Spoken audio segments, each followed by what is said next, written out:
viewers of Civic Space TV, welcome to another exciting episode of Women Rise. My name is Naiga Madrin, and we are so happy to be back on this beautiful Saturday afternoon. I hope you all doing well and things are moving on well. Yes, today we have a special guest. We have a strong woman, and we are really looking forward to enjoying her story, her experience, her vision, and all that she hopes to do for the people of her area. Yes, today we have Nakyobe Barbra Nabateregga. Barbra is the director at NAMA Lifetime Skilling Initiative. She's a businesswoman, a gender activist, so passionate about children and human rights, and a land activist. And finally, she's aspiring district woman councillor for Nama sub-county, Mukono district. That is 2026 to 2031. Barbra, you're welcome. Thank you so much, Madri. Yeah, we are so happy to have you today. Thank you for honoring our invitation. Please say hello to our viewers. Hello, our esteemed viewers. Good afternoon, Uganda. Good afternoon, Mukono. Good afternoon, Nama sub-county. How is Mukono? Mukono is just fine. Nama sub-county. Yes. Okay. Yeah. Right into the conversation. Who is Barbra? How do you describe yourself more to someone who is watching us and seeing you for the very first time? They want to know who Barbra is. Where do you come from? Okay, thank you so much, Madrin. My name is Nakyobe Barbra Nabateregga, a bona fide of Namumira village. That is in Namumira Anthony Ward, and it is in Mukono municipality. Yes. Currently, I'm a resident of Chikubanchima village. That is Namubiro parish, Nama sub-county. I'm a director of Nama Lifetime Skilling Initiative. I'm a businesswoman. I'm a politician, and as well an administrator. And yes. an activist. And Human rights. Yes, and I'm a gender activist. By the way, specifically, I specialize in human rights. Human rights, yes. Very, very critical issues with human rights, and the state of human rights in Uganda is a little worrying, but yeah, we hope Barbra here will tell us about that, what she's doing in Nama sub-county for her people in regarding to issues of human rights. Yes, Barbra, so growing up, tell us about your journey growing up as a young woman. You grew up from Mukono, but the issues here and there for a young girl to growing up, what are some of the childhood memories? Do you remember your experiences as a young girl? Yes. Okay. Talking about my growth or my development, I went through a series of hands. It was a joint effort, a contribution by both parents and as well as the community. Yeah, true. Yeah. Defining parents, I can refer to relatives and as well my parents, biological parents, talking about my mother and my father. Yeah. I grew up from Mukono, that is Namumila village. Yes, I used to stay with my mother at first, maybe at an early age. I can't tell so much about that. Yeah. But during my age of growth, when I was like understanding how things are running, I found myself living with my grandmother. Of now, she's late. Oh, sorry. Yeah, and she passed on, I think, in 2004. By that time, I was in Form 2 at Mukono High School. But during my growth, I went to school to Our Lady Junior School, and also Vincent Alex Kindergarten, where from there I joined Mukono Boarding Primary School. Then I also attended Chetume Primary School, that is in Nakisunga. I think I've heard of Chetume. Chetume, yeah. It is the nearby town after Namomira. Yes, from Namomira you head to Chetume.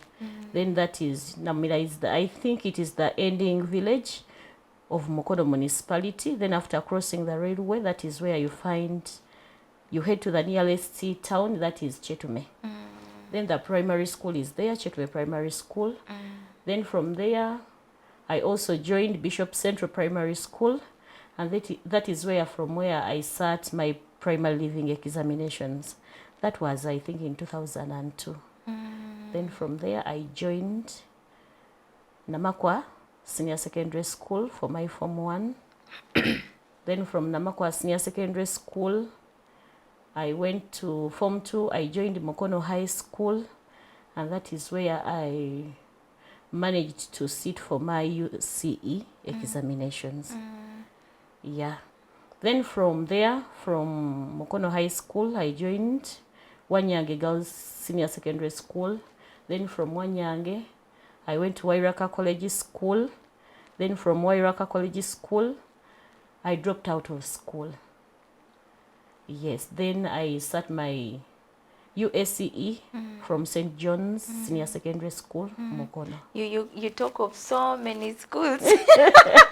You're an OG of so many people. I'm an OG of, I think, a combination of so many schools. There's so many schools. You keep mentioning from this school to this school. Yes. What do you think was some of the reasons? Was it financial constraints back at home that you kept changing schools? It was never financial, but as I've told you, relating to my background, to my growth background, I used to live with a number of people, because by the time I was staying with my mother in Mukono town, I used to go to Our Lady Junior School.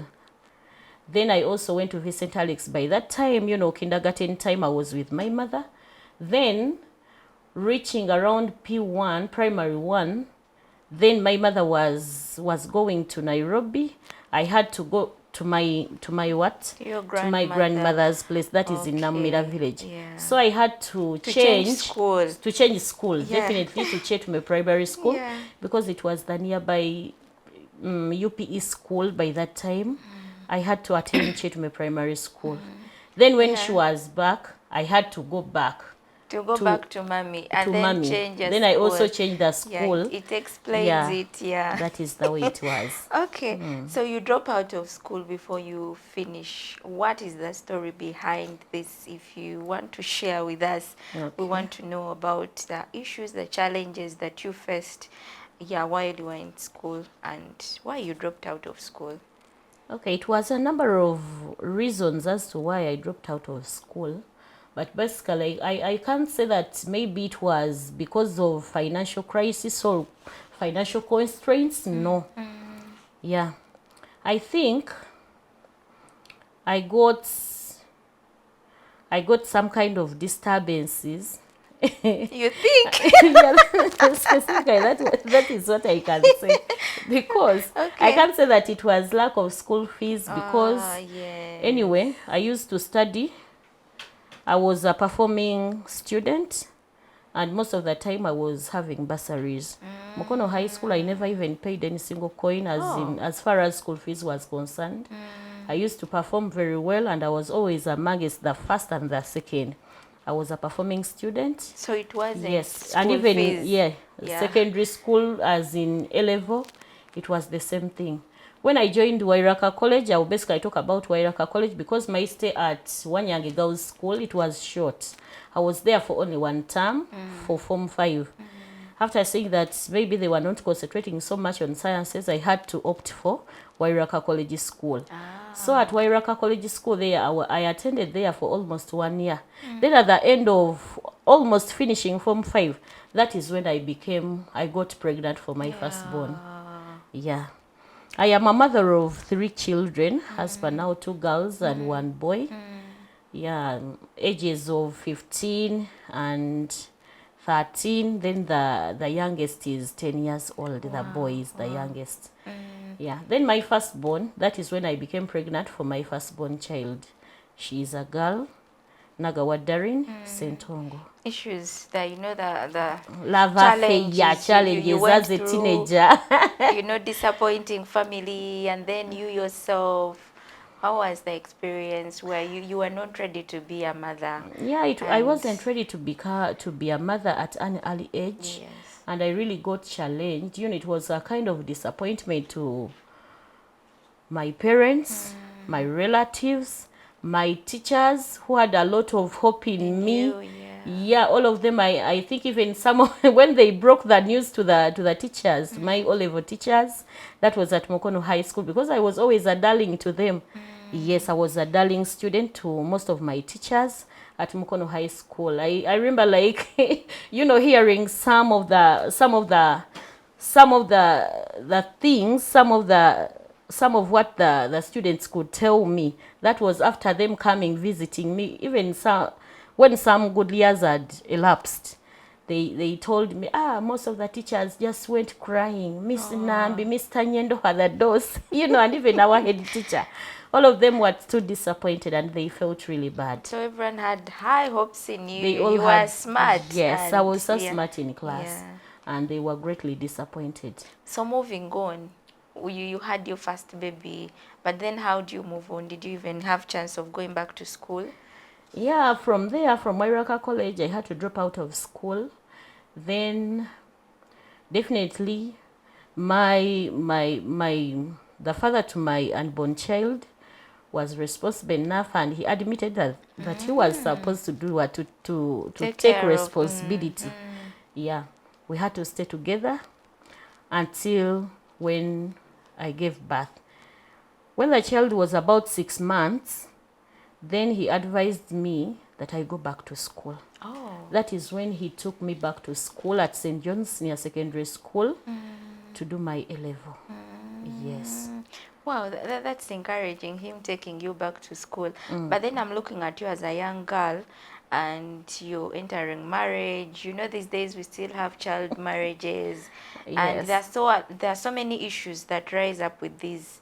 So your experience that you went through, maybe someone would want to know, how did you handle, and then you going back to school after this first baby, how did you handle all this after staying home almost a full year, going back to school? People will look at you as an adult already. By the way, it was a time of confusion because it really called for courage and determination. Most of the people knew that I really loved studying. That is one of my characters that define me. I really loved studying, but it was really, really tough for me. You know, playing a wifely role, and again a motherly role, All these and things again are a new to student you, role, yes. and all were new to me. Having divided attention, you know, I could be at school wondering, is my baby really okay? Is my baby, but she was being taken care of by my mother. Yeah, and by my elder sister, who was by that time working with Mukono Municipal Council. They used to help me out. So they took good care of my child. As for me, I went on to pursue my studies. Yeah. But it was so hard. You know, you can't push for two. You can't pursue two things or three things at a go. Yeah. So it was really tough for me. That is all I can say. Yeah. Even some students at school, you know, even if after giving birth, there is a way you tend to put on more weight. True. And even the breasts. I told you, you become an adult. People start look at you as an adult. You're already mature. You're already mature, but anyway, since there was also some other, let me call them fatter students than I was. Yeah. Anyway, they never did that because I could also perform in class. By the way, by that time I was offering BCM, FN, but previously when I was in for my first combination at A level, I used to offer PCB mathematics. But coming, I had to change. You had to change. Yeah, since it was too heavy for me at that time. Having divided attention at home, playing a wifey role, a motherly role, then even reading books for that case. Yeah, it was kind of heavy a little bit, so I had to drop physics. And I opted for BCM Biology. FN. Yeah, biology, chemistry, mathematics, and food and nutrition. Okay. So, but it was not it was not an easy way of learning, and I strictly advise young kids or young children or young girls, to always stay focused and let them pursue only one goal at a time. Yeah, that is all I can say. Yeah, very important. Okay. Yeah, so from senior 6, what do you do? Do you join any university, institution? Then after Form 6, I had to again wait for the results. Then during the vacation, again I became pregnant for the second, for my second child. And again I was in the same drama again. So I had to first wait to be enrolled for any institution or a university, because I was, as you know, as a lady, the way pregnancies tend to turn us. Yeah, you're always sickly, so I had to first again rest for a full year before enrollment. Yeah. However, you went back and enrolled. I went back and I enrolled at Mutesa. I started with Buganda Royal Institute. I was there. Then I pursued a certificate in accountancy. Then I also went to Mutesa One Royal University to pursue a diploma in accounting. Yes. So when are you going back for that degree? I'm soon going back for the degree, and for this time I want to do law. Yeah, I want to do law. Oh, I see all this gender, land. Okay, gender, human land. rights. Yeah, you want to understand rights. more about our. I would like to understand more about my motherland, and the way I can be of use to the citizens of Uganda. Yeah, and help us fight for our rights. Yes. And even rights are not supposed even to be fought for, because they are naturally given. They are given by God. And even finding someone to hustle, as in fighting for your own rights, it is awkward, because we expect all people to have those rights naturally. They are not given by anyone. They are supposed to be given by God. But sometimes, as you can see, things come on changing, according to the situation in which we are in Uganda. All right. Yeah. So Barbara, tell us about your leadership journey. You're aspiring for District Woman Councillor for Nama Sub-County, Mukono District. This should be, start from somewhere. Where did it start from, your leadership, before you come to Woman Councillor? I know there are stages you have climbed slowly by slowly. Okay. So take us through this journey. When do you start, the love for leadership? Where does it come from? Okay, the love for leadership, at the tender age, it is leadership. That love for leadership, before it transits to politics, I started with my primary level. From primary level, I was the health minister or health prefect at Bishop Central Primary School. Then when I went to Mukono High School, I was also a health minister and as well as a sports minister. Yeah, my courage and my passion for leadership and politics started from there. Yes. So I think that is where all things started from. Then from there, after getting married and going to reside at Chikubanchima village, all having permanent residence at Chikubanchima village, that is where I was appointed to be a secretary of Local Council 1. Yes. and I was appointed by our chairperson LOC1, and up to now she is the chairperson LOC1, that is Namusisi Teopista, that is the chairperson of our village. And I'm truly thankful to our chairperson for her courage, for her inspiration, you know, building us leaders as women leaders. Yeah, she has a good hand and an upper hand in us for transforming us or transforming us into good leaders.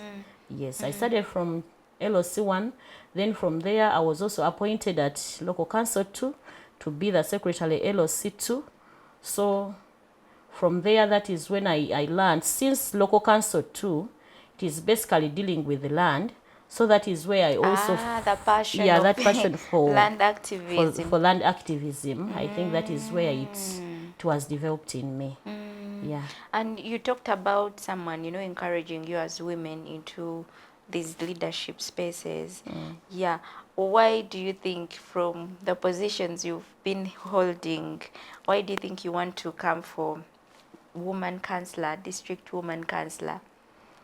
What will make you special? What do you think you have that is so unique and special that you will do for the people of Nama sub-county? Okay, what defines me to be special from some other people? It's that passion for women, that passion for children, that passion basically for all the people of Uganda, and basically, according to some of the challenges my people in my area are facing, that is what that is triggering me and, you know, motivating me to come. After seeing that kind of space, there is some kind of space that where I feel that women in my sub-county are not represented well. Yeah, they need a true woman representative who can amplify their voices, who can be a voice of the voiceless, and who can really submit, in their representation. Yes. What do you talk of the issues that women are facing in your area? What are some of these challenges that you think women, even not only in your sub-county, but all over Uganda, issues you think are still pressing women? Okay, some of the issues that are pressing women, it is mostly some of the Succession Act. Most of the women are facing that. It's a great challenge. You know, after a woman can be married to a man for some good time, but, you know, finding it difficult, you know, to claim for anything, since most of them are not legally married by law. You get it? Either through church or tradition, all administrators, they are not married. So they need someone who is going to go on, who is going to be in a position to encourage them to go through the legal process and even all through the stages for someone to be officially and legally married. So they find themselves, after working for a very good period of time, they end up with losing each and everything with nothing, totally nothing, and they are just, most of the time they are just chased away like that. So that is one of the problems or challenges that are faced by the women in my sub-county, and basically also at large Mukono district.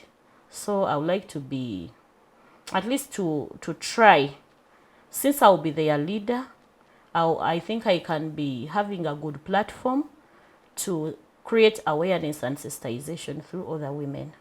Yes. Okay. And your role at Nama Lifetime Skilling Initiative. Okay. You're the director here. First of all, what happens in this initiative, the skilling initiative? What happens here?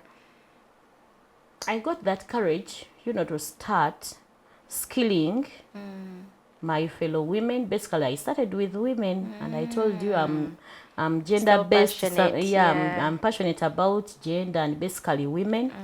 Not leaving alone the men, but, you know, we women, we are looked at to be as tender, you know, and weak, generally weak. Yes. Yeah, we are generally weak. Tulina okwerwanako. So batutulyanga eva abantu abanafu, nti tuli bitonde biri awo ebinafu. So I got that passion to start up a skilling initiative, which is free to be accessed by all women in my sub-county. You don't charge anything? No, we don't charge anything. Barbara, this kind of heart. Yeah. It takes a lot. It takes a lot, It drains you financially, and it calls for looking for support. You have to look for support, and that is what maybe most of our people term as lobbying. You have to lobby for those people, looking for resources and looking for other kind of material at least they can use. For all, even when you're lobbying, you should have connections. Yeah, you have to be connected. You should be connected to people you think have, the money to support you. Yeah. So how do you handle? We go out reaching to we go out reaching to people. You spot out, you identify and spot out, some of the people who can be helpful, who can be of help towards your objective, towards your goals. So you go out and reach out to them, sit them down and try to explain so that you can be at the same at the same level of understanding as far as the initiative is concerned. So most of the women really love it, but sometimes you can even also become weakened because most of the time you can't give them the material to use. Much as I can facilitate those trainers to train them, but sometimes we encourage them at least to look for the material for the clothes, for those ones offering, who specialized in tailoring, and even those ones who specialized in hairdressing, to look for the braids and so on, for some of the things that can help them throughout their skilling. So they also sometimes don't have such things. What happens? We look here and there so that we get. Yeah, that's what I can tell you. Kubanga tugezaako okulaba nti tuengaging abakulembeze ab'enjawulo n'obasaba ne bakuyamba. The vice chairperson, for example, the vice chairperson of my village, that is Mami Kalebu Bongole, he has been so supportive of me. And even our area member of parliament, Honorable Chiwanuka Abudala, sometimes you raise him, you call him and tell him at least we are stuck here, and he keeps on pushing. And also, I've tried to lobby from some non-governmental organizations, for example, KIFAD, Uganda Small Scales Industries Uganda, that is UZIA, has also been helpful to us, and also some other organizations. Yeah, we go on, we write to them, and even some companies in our area. Since Nama sub-county is one of the most industrialized sub-counties in Uganda. So we keep on reaching out to them. Rose Home, we go to them, we write to them. Much as it is not of abantu abamu bw'omala owandiika oyinza olowooza nti byamangu, naye you have to wait. You patiently wait. Yes. Naye nga mu byonna tugezaako okulaba nti tulobinga, ate n'ekirala n'abakyala abo tugezaako obbaagazisa ekintu ekyo. Si bakyala bokka, naye even the young women. Yes, the young women, the early mothers, even the unprivileged. The unprivileged, basically those ones who cannot even afford UPE fees. Most times they send school fees wabwerere, ebintu byabwerere UPE, nera tekisoboka. In our area, essomero ly'osanga nti primary UPE, oba Universal Primary Education School, gy'osanga, oba it is a public school, that public school, ogisanga it is around 150,000 shillings. That can even be, yes, abazadde ze batakola ki, ze batasobola kusasula okusinziira mu kitundu mwe tukola ki, mwe tuva. My area of jurisdiction, or Nama sub-county, it is a village and it is a rural setting. Era osanga abaana, most of them are dropouts. So we encourage, we mobilize. But Barbara, Mukono is just here. It's, so close to the capital city. You can call it to be it is so a capital close, city suburb. It is so close, Kampala. Naye, if you people are crying of such issues, now I'm thinking of abantu ababeera very far remote districts. So And I think they are really, well, they are facing a lot of challenges. If at all abali kumpi, we the capital city suburbs, abali mu bibuga oba nkugamba ebibuga ebirinanye capital city, if at all we are going through all these kind of challenges, kati ate abeeri ekyanamukaaka Bukomansimbi wa eyo, we need leaders who can really care for the people, abasobola okubeera nga bateeseza abantu baabwe, ate who are selfless, okusobola okubeera nti ekyamazima ne bwe bakitwala nti okubeera nti olina kyosobola oyambako. Abakulembeze baffe simanyi wa gye bakijja. Most of them say, basically I'll talk about the politicians, because being a politician is far different from being an administrator. Bagamba ate olina kyosobola kuyamba abantu. You can't help all of them, but you keep on telling them nti bwemba kino kyensobodde okukolako, bwemba nsobodde okubeera nti nkyusa embeera z'abaana nga 2 n'ennyamba abakyala nga 2 n'ennyambako abaami abakulu oba nga 3, what I can really offer to them, it is financial sustainability. Kwe kubeera nti I impart them with skills for financial sustainability, esobola okubeera nga zibayamba okwebeezaawo. I will not definitely give them cash because I don't also have it. But if someone imparts you with the knowledge and skills, that means you can gain financial sustainability nga weetonderawo omulimu.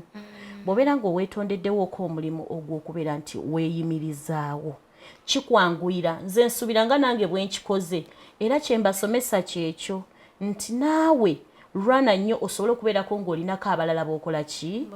B'oyamba. That means kigenda kigejja bwe kityo. Nze bwe mba nayambako nga 5 mu Gombolola Eddamba, naawe noonyaayo 5 amalala. 5 amalala g'oyambe nabo gaddeyo bayambeko abalala. It's a beautiful cycle. Yes, it is a cycle. Yes. That is what I teach them.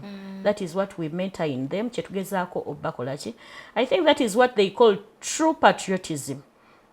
Kubanga abasinga what they call patriotism, I wonder what they call it. Kubanga abasinga kye bagamba being patriotic kwe kukumira abakulembeze abali mu bukulembeze for life, which is very wrong. Si kukumira mukulembeze mu bukulembeze, wabula kugezaako okukola ebyo ebyagaza ensi yo, okoze ekyokulaba ng'olina kyogatta ku nsi yo. That is what they call someone to be patriotic. Do you have that love for your country? Do you have that zeal that keeps on pushing you so that you can help, you can change, at least you can be someone who causes a positive change in someone's life? Checho. And it shouldn't be, bigger change as you mentioned. One person can also. Yes. Even you can look for anything oba any person gw'olwana olabike nti olinako ky'okyusiza obulamu bwe. Oyo naye ajja agenda kuwerako obujulizi. Ate naye akikole afuneyo omulala gwakola ki? Bw'ati era naye bw'akimugamba amugambe nti mune kino nkikoze lwa kwagala nsi yange. Naye nawe genda mu maaso bw'otyo ng'okikolera abalala. Kati kyekyo. Plus n'ensonga endala which is greatly affecting our people, some of the challenges faced by our people, basically in Nama sub-county and Mukono district, drug addiction. Since most of the kids are dropouts, those children resort to drug addiction. Babeera bakozesa ebintu ebitamiiza njaga. Around Mukono district, kyenyiza okugamba nti the rate at which children drop out of school or students drop out of school, it is too high. It is rampant throughout Mukono, throughout Uganda. Nze ndabanga abeesuuliddeyo ogwa Naggamba eri abaana abava mu masomero naddala n'okubeera nti ate ne bagenda mu byembeera gy'okukozesa ebiragalalagala nti most of them look at it as a trend or a fashion. If at all you're not smoking, bakulaba gwe ngaali out fashioned, kwegamba oli old fashioned, tomanyi biri ku mukola ki ku mulembe. Yes. Kati so mu mbeera bwetyo byebyo ebintu ebimu ku ebyo ebigenda maaso nga bitukola ki nga bituchallenginga. So these women that you skill and the young girls that you skill in Nama Lifetime Skilling Initiative, are there any success stories? Stories ennungi nokamba, yes, I finished this skilling over for 2 months, 3 months, you give them a certificate, but then after that they've been able to even grow themselves and develop.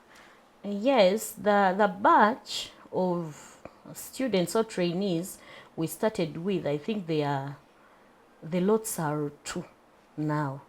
Abasobodde okubeera nti beetondeddewo n'emirimu era tuba supervising ne tuddayo ne tulaba nti ekyamazima baatondawo kubanga after it's not all about training them and skilling them, then what next what after next? that? That is where the KIFAD, this organization, comes in to help me out where I cannot manage. One is okuba nti nsobola oba training to facilitate the trainers in welding. And by the way, we even encourage women. Yes, we are calling, you can also come so that we can also train you in welding. Okay, I've not seen so many women doing They are this. there, even in mechanics, boda. Is it mechanics? Okudabiriza boda. Yes, we do it. Now, yeah, what the challenge is I faced, since we are in a rural setting, abaana bakalubiriza okugamba nti they come to reach out at the main or at the head offices in Chikubanchima, where because I managed to put that skilling center in my home, since I cannot also afford the rent, yes, the rent, the getting a training space, it is so expensive. So I'm also even grateful to the father of my children, who again accepted after making a request to him, and he accepted to allow the women, the young mothers, the young boys to study from there. Wow. Naye nti ekizibu nti for some of those abali ewala mu byalo, for example, Nama sub-county is comprised of 6 parishes. When we look at Katogo, 6 it is parishes. far. How many villages now? I'm having 46 villages. Hey. That is Nama sub-county. Nebo tunya Katogo parish, eri wala. You know where I come from? I don't know. My village, Kamengo sub-county. But the villages, I think my village, we have like close to between 7 to 9 villages. Very small. 9 to, that is a parish. It is, I think that. But now I'm hearing you have 4. How many villages? I have 6 parishes. Yes, that is 46 villages. 46 villages. That is Nama sub-county. That is the area where I am canvassing for votes. And basically, by the way, in 10 years time, target is okubeera nga situnulira only Nama sub-county. Naye nga ngenda tunulira at least Mukono for the meanwhile, okulaba nti at least tusobola ofuna skilling center. Skilling center government we yagireeta ate bagitwala Kayunga. Naye nga ate esinga okukwatibwako yandibadde Mukono district.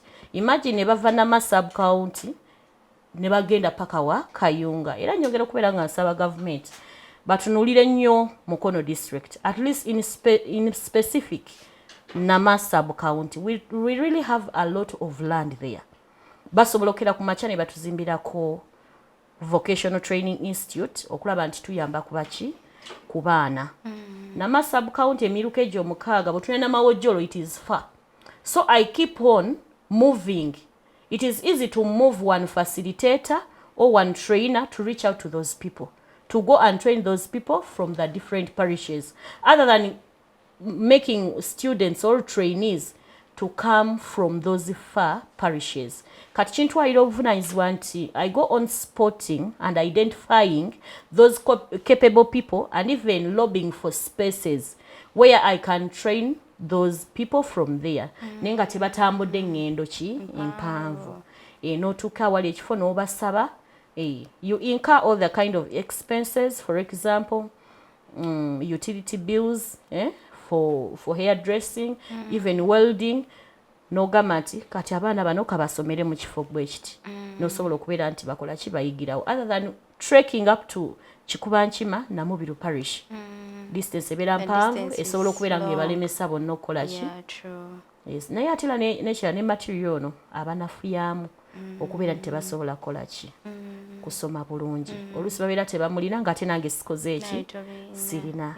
Ne organizations ezo ate zituyambako at the end. Kugamba nti omwana asome tailoring, Yuzia nejja negamba nti through German Corporation ne tuyambako negamba nti katubaweeyo ebyalaani. ti through kifad katubawe bano abasomye tubawe ebintu ebikozesebwa dryers biki ebisobola okubeera nti batandikirako nosobola okugamba ate nodayo noba monitoring nti kituufu bwe mwafuna equipments ezo did you make use of them kubanga kuliko era ne scenarios ezaalimu awamu ate abamu betwali tumaze training ate ebintu ne babitonda butunzi ng'olaba nti naye era ya graduatinga certificate yagifuna naye ng'ate era it is also the work of UZIA. UZIA has greatly helped us kubanga some of the students bagenda paka nakawa ne bakola ebibuuzo ebyo. Yes. Okay.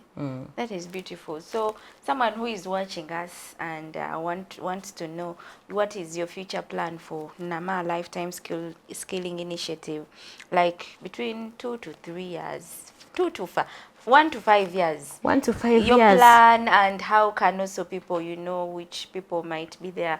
We have well wishers. Someone has heard your good cause you're doing in society and would even want to maybe support one child, one girl, or 2 to 3 women.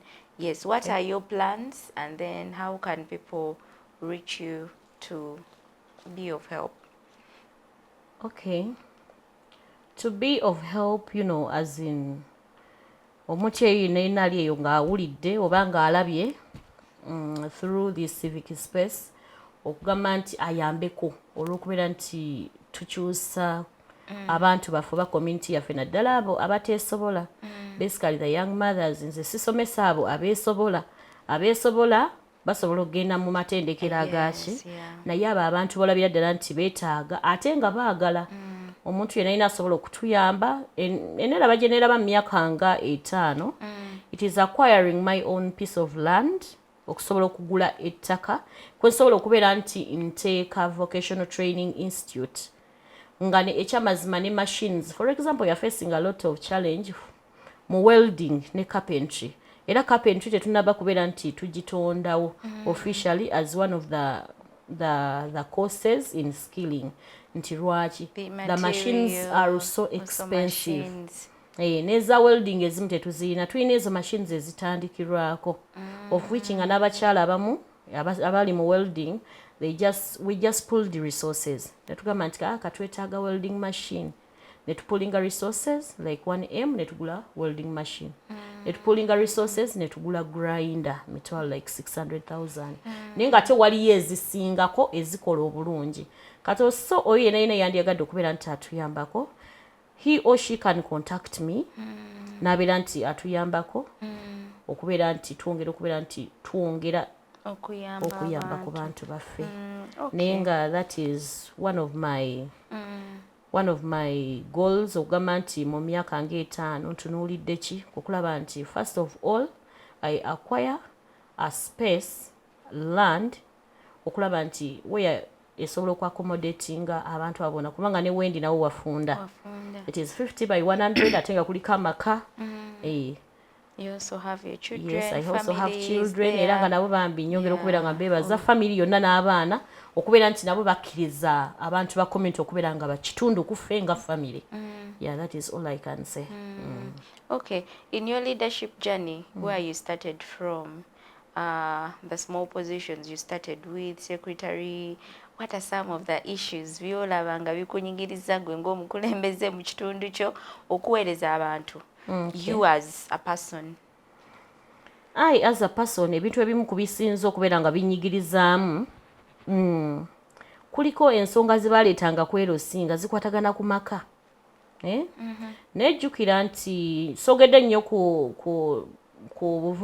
bufumbo bwange nti n'obeera nti ofumbiddwa kubanga tata w'abaana widefya myamu a single mother. Twatuuka ne tulemaganamuuko n'omwami naye good enough I had been built a house with my kids. Nga we have a roof. You have a home. Yeah, I have a home. N'ogamba nti awe tugenda okukola ki okubeera ne tusigalawo awo n'abaana ye n'asobola okubeera nti he looked for green pastures elsewhere. Naye nga kati so ebyo byonna bwe twatulanga mu nsonga basically za LC1 ez'amaka nga bafunye obutakkaanya nga te some of the people nga basobola okuchallenge nga bagamba gwe n'amakago gakulema ate kati otuwa amagezi ogajjawa. I know. You get it? Yeah. Kati so with all that kind of kati ngera lwakuba nti I could beat them technically ngambagamba nti ate nze saagala mwe muyitemu ebyo nze bye nakola ki nze ebyannemesa ate saagala gwe bikulemese bufumbo bwo. So I have always been living as I've been a living example to them ngambagamba era most of the women good enough they hear. Hey, I can speak and they hear. I command and they hear. Listen, yeah. They listen. Nobagamba nti ekyamazima mbabulire okubeera omukyala oba okubeera maama kyawukanako okubeera omukazi. In English it is defined as being a woman. Every female can be a woman. Yes. But being a mother is far different from being a what? A woman. Yeah. It goes as far as even putting on a skirt or a trouser or a pants, a pair of pants, even a t-shirt or a blouse, naye nga kitegeeza okubeera nti ogenda kwerekereza. Kitegeeza nti ebintu ebiseera ebisinga obungi weerekereza ebyo byandibadde nti bikusanyusa naye ate n'obikola ku lw'okubeera nti olina okubeera maama eri abaana. Era kidayo ne kidefininga n'omuntu si buli muntu oyo nti atazaalanga ku mwana si maama. Oli asobolokera ku makya n'azaala n'omwana naye ng'ekyamazima si maama. You are not a mother. Nga n'ono atalina mwana alabirira omwana atalina wuwe gw'atamanyi nawa gye yamujja. She is a great mother other than you. Eyamuwa gwe mwennyini eyazaala omuki omwana. Kati so mu mbeera bwetyo challenge eyo emisango gy'amaka nze era nga chairperson bwampita when she could call me ngamubuuza chairperson musango gwa bufumbo gwa maka gwaki nga basically nga kyovulaba nayagala nnyo emisango egyo egy'ettaka naye ate era natuuka oluvannyuma nenjagala emisango gy'amaka egyo gye baaleetanga.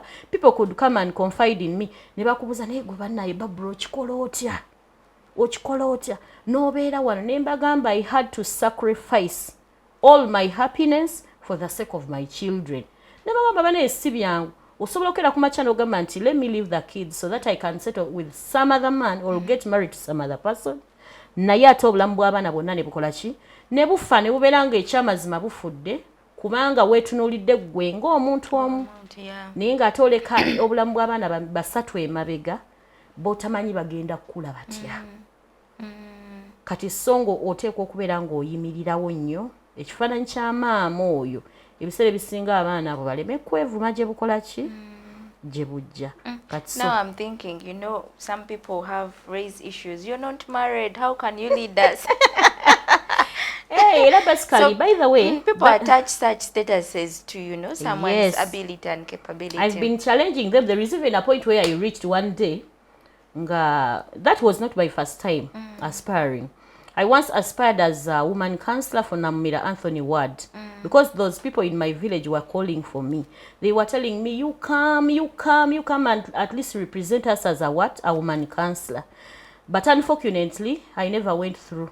I subscribed to Democratic Party because it has been my party since 2006. Not until some 2 years back, I subscribed to National Unity Platform. Yes, I'm an opposition partisan, but who subscribed to National Unity Platform. And already Sacha Katonda, I'm the Deputy President, National Unity Platform. Mukono North Constituency, I'm the Deputy to our area Member of Parliament, Honorable Chiwanuka Abdallah. Some people call me Commander 002. Yes, that is what they define me as. Okay. I'm Commander 002, Chimuli Chanama. Chimuli Chanama. Yeah, that is my definition. That is my pet name. That is what they call me. Naye, okuddako katono kw'ensonga, in the previous polls, we were once holding a rally. It was in Central Nabuti. Then they were asking me, gwe baatugamba n'omusajja yakuleka maka omusajja yakusulawo n'akuleka maka ne mbagamba bannange nze mbadde nda beewuunya when I got the microphone ne mwamba nenda kwewuunya okubeera nti ngenda kuva katuuti kuno nga tekuli kaŋŋambye ensonga eyo ne mbagamba nnoonya ndi katuuti wa naye nnoonya musajja. So you were also expecting yes, such. I was expecting such because you have to be mentored, you have to be sensitized. I went through some kind of sensitization programs, you know, empowering me politically as a woman leader, and that was done by Honorable Miriam Matembe, Winnie Chiza, Olga Gili, and so many others, so many other powerful women who have really tried to empower me politically, and even Honorable Betty Namboze. She has greatly inspired me. She's my mentor in politics, and even she is one of my strongholds. Yeah, she's one of those people I look up to. Yeah, she has been, you know, I didn't get Jayambi Abachala, Honorable Betty Namboze. Much as some of the people refer to her as an overstay in politics, but her being there has really transformed so many women. Alazenti Abachala basobola. Most of the positions, when you look at most of those higher positions in politics, they are most of the time occupied by men. Naye bwe twatuuka kwekyo, bw'otunulira obukulembeze bwa Honorable Betty Namboze, Mukono municipality, otunulira ddala, even the speaker, Mukono Municipal Council, she is a woman. Ng'olabira ddala Namboze era is behind her. Bw'otunulira the district speaker, she's Honorable Nakasi Betty. She's also one of those powerful ladies inspired by Honorable Betty Namboze. When you go to Mukono Goma, also the deputy speaker is a lady. You get to see that olaba ine engeri byagatta ku bakulembeze naddala abakyala. Luli tubadde nga we are only deputizing. Abagamba speaker a male. Deputy mukyala. But for this case, alwanye nnyo okujjayo embeera y'abakyala n'abeera nti encouraginga to come and vie and even aspire for those bigger positions. Wow. Naye okujjako wano obukulembeze bwa Uganda, bwe ndaba bokka bwe bakola ki, Ugandans, I think, I wonder, abakyala tunafuna courage eyo, that zeal, okugamba nti tuveeyo tubeere nga tusaba obukulembeze bw'eggwanga. Naye era it is globally. Wona mu nsi zonna. Gyolabira ddala nti. Barbara, we have women who have come up and are contesting, you know, aspiring for the president, for the presidential position. Yeah. They are here. They are here in Uganda. Yes. There is one lady I heard of, and she was even here at Civic Space. You once hosted her here. I saw her interview. Yeah, she was here. Yes. And I'm so grateful for Civic that should Media. be Yvonne. Yvonne, and you know, yeah. you mentioned something that you also talked about, deputizing. Always women are deputizing. Deputy is woman, vice is a woman. But then those top positions are, why should we leave them for men? That was also one of her things. Yes. that she spoke about. She also spoke about it. Yes. Because with critical analysis, if at all you are an empowered and a visionary leader as a woman, nobeera nti tosobodde kulaba kintu ekyo, kitegeeza ekyamazima obukulembeze bwo n'obuweereza bwo bubeera bwa kibogwe. Yes. Talking about the other scenario, eyokubeera nti most people relate our marital status to our ability to represent people.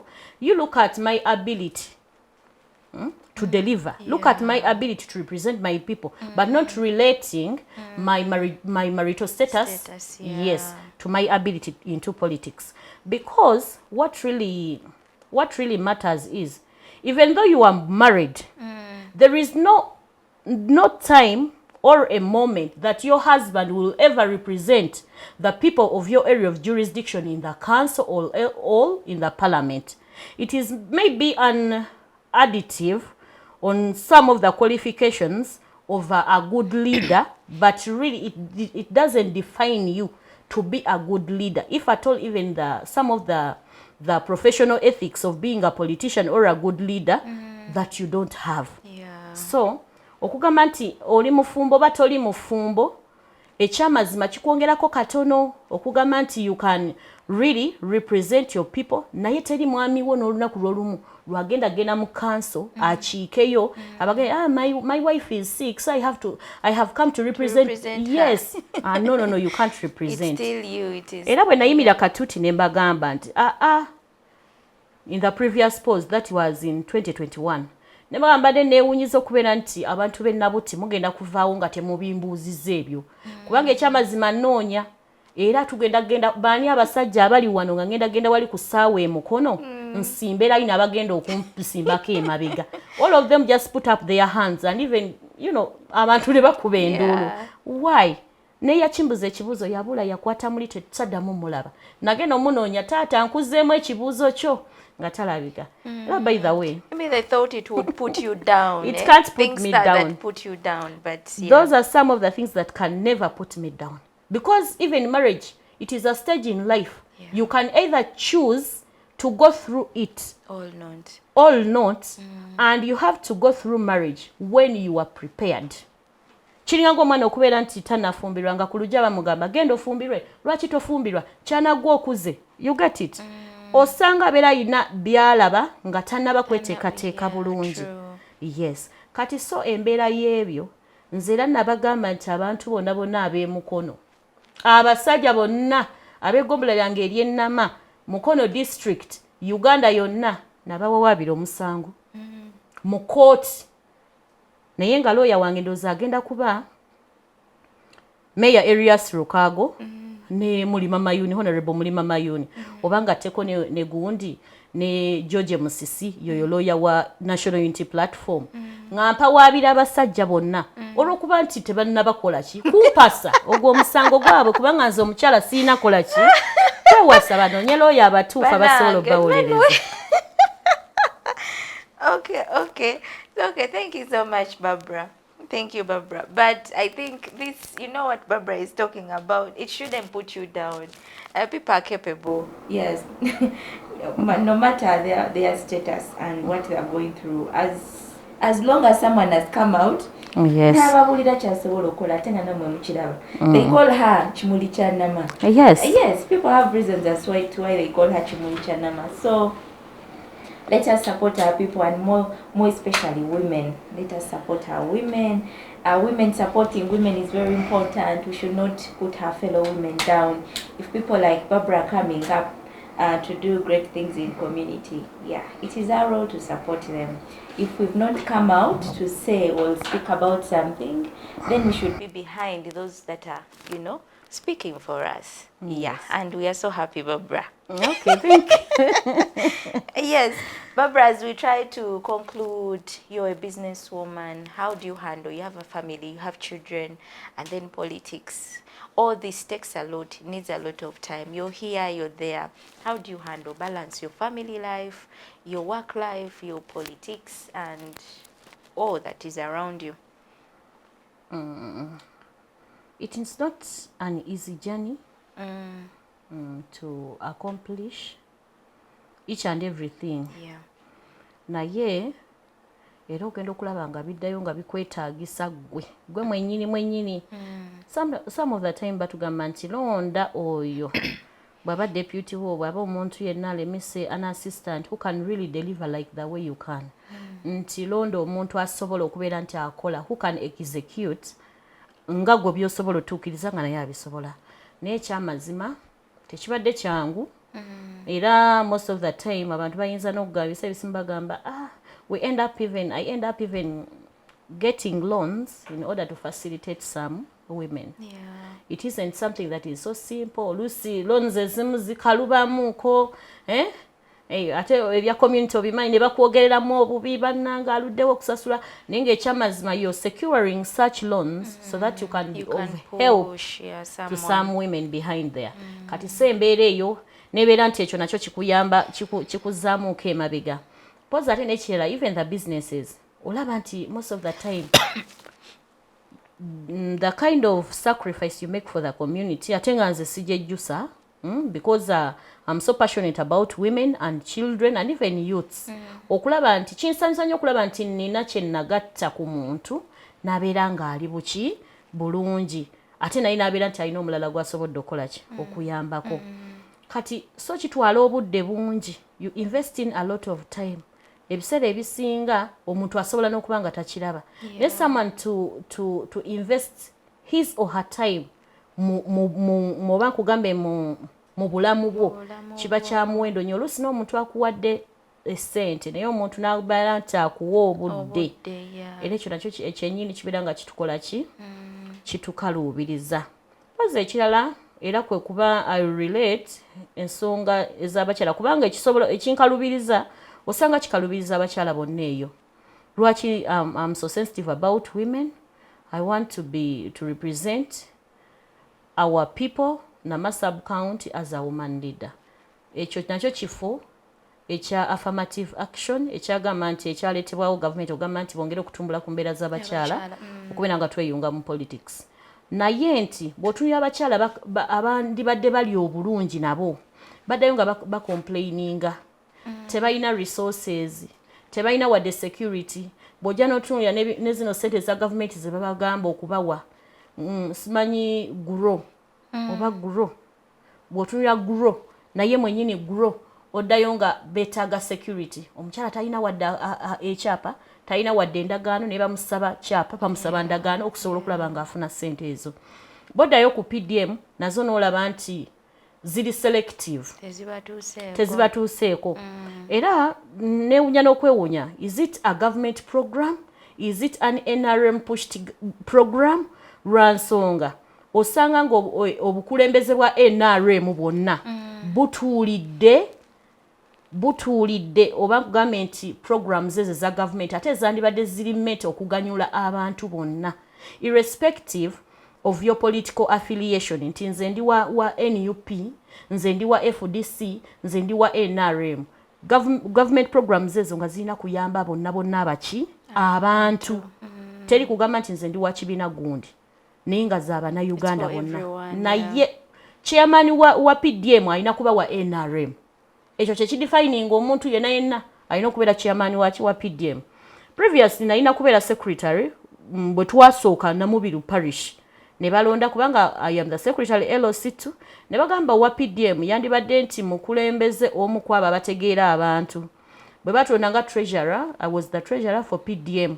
Ne batugamba ne bayita mu kakodyo abakulembeze temuteekeddwa kubeera nti muli ku nkiiko committee eza PDM. Parish development model eyo okubeera nti okuvayo nti sente ziyambeko abantu. Era nakyo government erina okubeera ng'ekitunuulira nnyo. Basically I will talk about Nama batutwala ng'ekyalo. Naye tetukyalina kyalo. Naye sente bw'otunuulira sente ze batuwa ne ze bawa wano mu kibuga Mukono municipality or somewhere else ogambe ebibuga sente ze babawa eza PDM zanjawulo nnyo okusinziira kwabo abali mu byalo. Naye nga bw'otunuulira Nama sub-county sente zirina okubaweebwa zandibadde kumpi ze zimu nga zeneezaaki n'ez'ekibuga.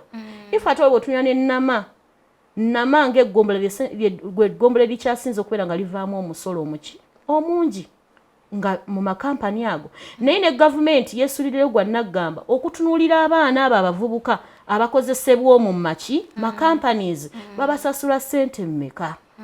Babasasula busente, I will call them wages. Kubanga ekyamazima si ze ssente ze bateekeddwa nabo kukola ki? Okufuna. N'omusolo omuyitirivu. Bwe guba nga omusolo muyitirivu okuva mu ggombola ly'e Nama. Near right now, even councillors are representing different parishes at the sub-county council. Nesaz no allowances zaabwe baagaana ozibawa up to now. Bwe baabuuza nga tebagamba disbursement was made from the district okubeera nti ekyamazima baalocatinga resources oba sente ezo ezina okubeera nga ziweebwa ba councillors. We are asking kiki ekiri awo ekitategeerekeka bulungi mu mpeereza. Ekyamazima nga obuddayo n'otunya ba councillors tebalina musala guli defined nti gubayambeko mu ntambula yaabwe ey'emirimu. Councillors are supposed to play a supervisory role. Naye ekyamazima banaakola batya emirimu nga n'obwo kale akalinga ng'akasente akatini okubayamba otambula emiruka gyabwe. For example, when we talk about Namubiru parish, it comprises of 5 villages. Naye Namubiru kati councillor akikira omuluka gwe Namubiru atambula ebyalo 5. Bamuyise ku mukolo alina okugenda okusupervisinga ate wano nze councillor simanyi ettaka lyange balitwala jangu onnyambe jangu okole bwoti naye ng'ekyamazima ne allowance tebakaliiwo. And you people are the ones on ground. You do a lot of work. Yes, councillors are the ones on ground. Mbadde nsuubira nti ne government yandikitunuuliddemu nnyo ekyo. Yes, at least to allocate monthly payments ezandibadde zigenda ng'ababaka ba parliament we bali. Yes. N'okubeera nti ababaka ba parliament balwana nnyo okukola amateeka ago gasobola okubeera nga gafavoringa n'abakulembeze bannaabwe abalala. for service delivery okugamba nti abantu ekyamazima batuukibweko obuweereza obulungi ekyamazima omuntu wanaaba alina okugenda mu byalo how can it be asobola kutuukayo atya I'm even calling the government to come up and even the parliament to enact laws that really even favor women and as well as the less privileged. Yes, ensonga ezo ezikwatirwako abantu bazifeeko nnyo. Human rights defender. Yes. Ateeka ensonga z'abantu ku mwanjo. All right, Barbara, we are going to the very, very sensitive season. I think up to, all throughout, up to next year. Okay. Very sensitive. So which elections will be in 2026? Which Uganda do you envision? Which Mukono districts do you envision? How do you envision your sub-county Nama area? And also in terms of elections, what would you wish to see happen come next year in 2026? Okay, what I would really love to envision, nandyagadde okubeera nti ndaba abakulembeze abalondebwa abensa abategeera abantu baabwe. Ate ekirala n'obutalonda na kukyamuukiriza. Ate era nakyo kyennyini tugenda kuddayo tukyogere nti nze nga omukulembeze nja kuddayo ŋŋambe nti mweno Uganda gye tulimu oli either ku ludda olunyigirizibwa oba olunyigiriza abantu. Naye nze ng'ekyamazima I'm interested mu kulwanira eddembe ly'abantu. Teriyo ddembe lya mukyala, teriyo ddembe lya mwami, naye ddembe lyaki ery'abantu ate ery'obuntu. Naye nze nandisabye nti either abantu bandibadde nabo balwana nnyo okubeera ku ludda olwo olunyigirizibwa bayimirire n'abantu baabwe abanyigirizibwa. Lwa nsonga nze am a National Unity Platform member ate era nga I'm eyeing to represent Nama sub-county as a district councillor. My electoral area is Nama sub-county. Naye ekyamazima ng'eggombolola eryo twetaaga abakulembeze abagenda okuba nga balumirirwa abantu. Ekibbattaka kisusse nnyo mu Nama. Naye ng'ate bw'otunulira ba land grabbers, they are protected and shielded. They hide under the sleeves of the leaders. Abakulembeze bafe ab'eggombolola ly'e Nama. Beekubemuuko ettooki. Babataaminga n'ekigambo mbu abafakinyi, babayita abafakinyi. Kati so eyo embeera ya land grabbing abakulembeze bennyini be bakuuma oba be baprotectinga ababbi b'ettaka. Nze era ndyogedde okubeera nga mpita nga nkoowoola. By the way, was also having a certain conference with the Byamukaba, the chairperson electoral commission, and even is he the secretary of oba the spokesperson I wonder, Mr. Muchunguzi.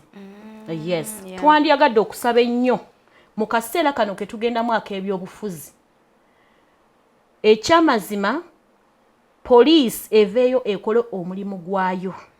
Ekirala bakkirize n'ab'oludda oluvuganya okubeera nti babawa ebbeetuli erimu nga lye bawa ekibiina ekyo ekiri mu bukulembeze okubeera nti banoonya akalulu. They don't allow us to canvass for votes. Okubeera nga tukola okutambula ezo processions okuzikola olwo lubeera lutalo. One day I went viral on social media nga tuli awo ku sub-county really fighting with the military personnels ng'ekyamazima bagwalula n'omubaka waffe wa parliament Honorable Kiwanuka Abdallah naye nga lwaki twali twagala kulonda bukulembeze bwa constituency owa National Unity Platform. Ne tugamba nti aka tweyambiseeko ku sub-county quarters. Even the police was informed. And even the police, all the agencies nga zakola ki zategezebwa. N'ekyamazima kyatwewuunyisa nga n'eggombolola lyali limanyira nga lyali tuwadde olukusokozesa eggombolula the sub-county ground. Naye ekyamazima bateekawo embeera yonna tetuteekeddwa kubirawo lukiiko, tetuteekeddwa kulonderawo obukulembeze bwaffe nga National Unity Platform. Then we wondered why. Yeah. Yet it is a public what? It is a public space. Public space, yeah. So I'm really calling upon the government. N'ekirala ensonga endala enkulu ennyo police kyerina okubeera nga etsaako essira y'engeri gye bakwatamu abakyala ababeera mu campaigns ababeera nga bali mu kalulu. Osanga abasajja oli n'akwata n'asikasika omukyala n'amuwalula n'amukuba eri naye nga musajja mu poliisi yasikaasikanya omukyala. with all that kind of what of that canvas. N'endala era nvumirira ne sekuvumirira kwonna intimidations, unlawful arrests, detentions ezigenda maaso mu Uganda. Nyongera okubeera nga nzivumirira as a person who subscribe to National Unity Platform, an opposition party. Ekyamazima ebintu ebyo naffe bitukosa naye nga NRM bw'eba ekola ebintu byayo it is always free ate nga era babeera even protected by all the agencies. Even the last thing is the broken institutions eziri mu Uganda. Nyongera okubeera nga nkuba omulanga eri government. Let them look into all the institutions in Uganda. We are having a broken judiciary. We are having a broken legislature. We are having a broken executive. Ekyamazima institutions ezo zonna ziri broken. Even the health facilities, batunulira ebintu ebyo. Batunulira education. Ekyamazima even raised that complaint to Honorable Nyamutoro. Nemugamba nti ekyamazima education ewaffe mu mukono. School fees gwe bagamba nti wa US EUPE ali waggulu nnyo. Naye ate era ne government n'otanenya basomesa bwebanga recommendinga only 1,000 shillings per head of a child. Omwana oyo anaali atya emmere anaafuna atya obuugi naye nga mugamba nti UPE. Naye nga weebuuze ku baministers n'abakungu bambuulireyo ko ayina omwana ng'asomera mu UPE. If at all they are good schools, why aren't they educating their children from there? Yeah, yes. Very, very serious issues that Barbara is raising here. But our time is really fast spent and we want to conclude this conversation. Before we conclude, Barbara, I'll give you 1 minute to talk to a young girl with your experience as a woman. Yeah, please encourage that young girl not to give up. Any advice, of course, with your life experience. Okay, thank you so much, Madrin. I would like to advise all the young children, all the young girls outside there. Nti ekyamazima, to be even specific and clear, I'll use Luganda. Tetusobola abaana ab'obuwala. Nyongera okubeera nti mbakubiriza. Tosobola kwataganya bintu bisatu oba bibiri omulundi gumu. N'oyagala osooke oyambale pregnancy gown, oyambale marriage gown, oba wedding gown, olyoke oyambale graduation gown. Ebintu ebyo bizitowa. Mulwane nnyo okulaba nga mukola buli kintu mu budde obutuufu. Kubanga ekyamazima obeera tonafuna buvunaanyizibwa osobola concentratinga kukola ki? Kukusoma. Naye obeera nti byonna obikwate obigattike kibeera kigenda kubeera nga kikaluubiriza. Pozi n'ekirala nyongera okubeera nga neebaza space ya Civic Media. The Civic Space TV. Olw'okubeera nti etuwa omukisa ng'abakyala okuvaayo nebeera nti etuwa platforms ezitwanjulira eri ensi okubeera nga nti zitulaba. Abamu oluusi bagamba nti bannange nange e Kampala badimbona.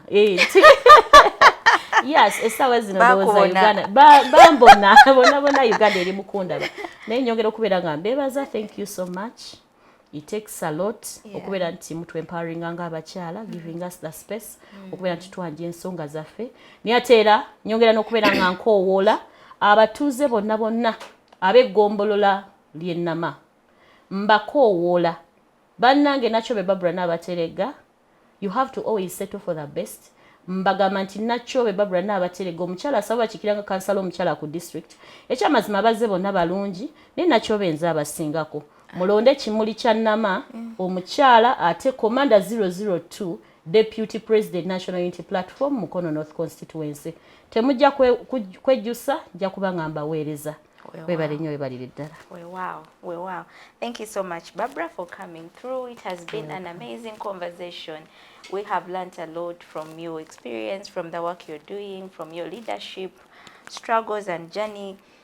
We are grateful that you spare time to come and talk to our viewers. Yes, thank you so much to Center for Constitutional Governance for always giving us this platform, supporting these programs that empower women and mentor the young woman. To you, our viewers, thank you so much. To the people behind the cameras, thank you very much. I'm Madrin, your host. See you next week. Bye.